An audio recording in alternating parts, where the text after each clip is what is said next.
Remember Date Night back in 2010? Well, The Lovebirds is basically the streaming version of Date Night. Now, I know, of course, that The Lovebirds was originally supposed to be released in theaters, but now, having seen it, I can tell you it's a streaming movie. One has a $55 million budget, one has a $16 million budget, and you can see that. Also, in 2010, Steve Carell and Tina Fey were at the height of their popularity, especially Carell. While Kumail Nanjiani and Issa Rae, I would say, are still on the way up. They definitely have established fan bases, but they're just nowhere near at the height of popularity that Carell was in particular at that time. But even though Lovebirds has less star power, less locations, and less action. No big car chases here. They do have a funny bit with the car at the beginning of the movie, but it's a budget gag, but it's very funny. And on that note, it does have the same amount of laughs as Date Night. In fact, I would even say it has more laughs. This is a very funny movie. Because unlike Carell and Fey, Nanjiani and Rae are executive producers on the Lovebirds. So they're not, doing the day-to-day producing, but they have some muscle to flex, and they've used that power to inject their own brand of comedy into each of their roles. It's all, they're both writers as well, although Carell and Fey are too, to be fair. But it's like they've really gone out of their way to make sure that all of their dialogue is fantastic here. Like, it's really good. The result is a story that's wall-to-wall humor with absolutely no lulls whatsoever, and two very charming leads, both separately and as a comedic duo. I want to give a special shout out to Nanjiani, who has a bit in a diner about milkshakes. I don't want to give it away, that's all I'll say, but it's Seinfeld level brilliant. I'll never forget it. It's hilarious and smart observation. I loved it.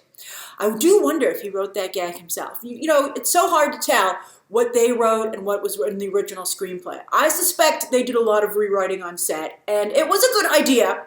I mean, with all due respect to how the script might have been beforehand, but the result is excellent. Also, it has to be said, a decade later, 2010 to 2020, Hollywood, because this was originally a Paramount film and the Paramount logo still plays in front of it, Hollywood has gone from two white leads to a black and South Asian lead. That's a big deal. And not only are they cast in the roles, although they're also executive producing it, but Nanjiani and Rae knock it out of the park. They're fantastic.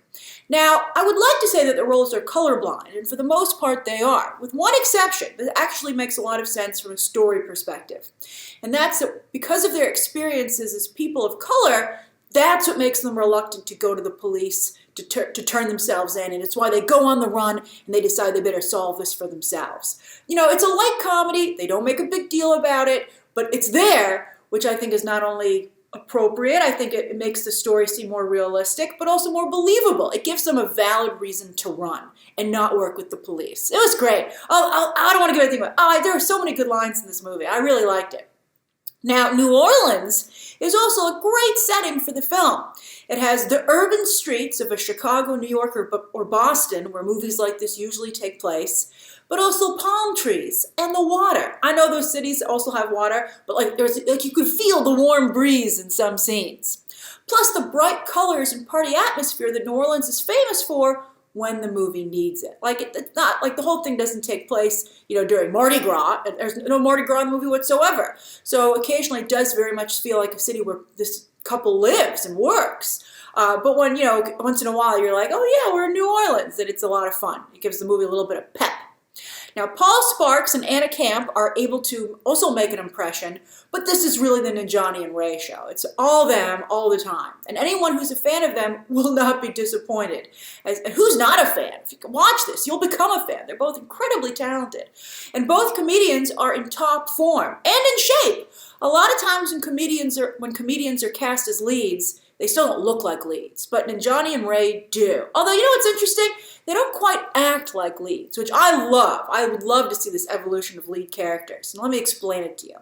So in this movie, Nanjiani and Rae, their demeanor is a bit more real. They seem like you and me. And they're not like characters in a movie. Like, take Date Night, right? Steve Carell and Tina Fey very much played a movie-married couple. And they would say and do things that were so stupid and ridiculous. You're like, of course they're in a movie. Only in a movie. Oh, it's so they could be funny. But that never happens here. Nanjiani and Rae feel very much like a real couple who love each other, who are having actual problems, and in fact, you feel their highs and lows. They like have a fight at the beginning of the movie, and I was like, also, it's very sweet. It opens up with them falling in love, and I could feel them falling in love. And then they had a fight, like it fast forwards to today, and they have a fight, and they each say something to each other. I said out loud watching it, ooh, because it was so bad. I was like, I don't know if you can come back from that. And they didn't know either. It was very good. And I'm happy to say that everything that they both do in the movie makes perfect sense. It's how you and I would react, how sometimes we wish we would react because they're so funny and clever. It's just the situation that's crazy instead of the people. And I really liked that a lot. Now, at one time, this would be a movie that you would see in theaters, but it's smaller scope and it has a lack of big stars. I think Date Night, which could afford Mark Wahlberg, by the way, I don't even think Date Night would be a movie that could play in theaters today. I think times have changed thanks to streaming. And there isn't really room at the multiplex for a movie like The Lovebirds. I mean, that's a problem that long shot. Seth Rogen, Charlize Theron, 2 huge stars. Their romantic comedy, by the way, also very good, just couldn't make it last year at the multiplex. But for something to watch on streaming, I think The Lovebirds is not only perfectly positioned there, but will be a priority as it should be for a lot of people. It's very good. Although I will say to its credit, it does have that movie sheen, that movie gloss. It looks like a movie. It doesn't look like a streaming movie. It looks like a movie. There's not enough there, I think, for the multiplex, but it's a real treat as a streaming film. I thought it was really a good time. Again, it's not the level of something you would see like in a movie theater, but I think for a streaming, this is one of those things you'd be like, in the ancillary market, it's gonna kill. And that's where it's debuting. And I think you'll be really, really pleasantly surprised. So that's my review of The Lovebirds. It'll be available on Netflix.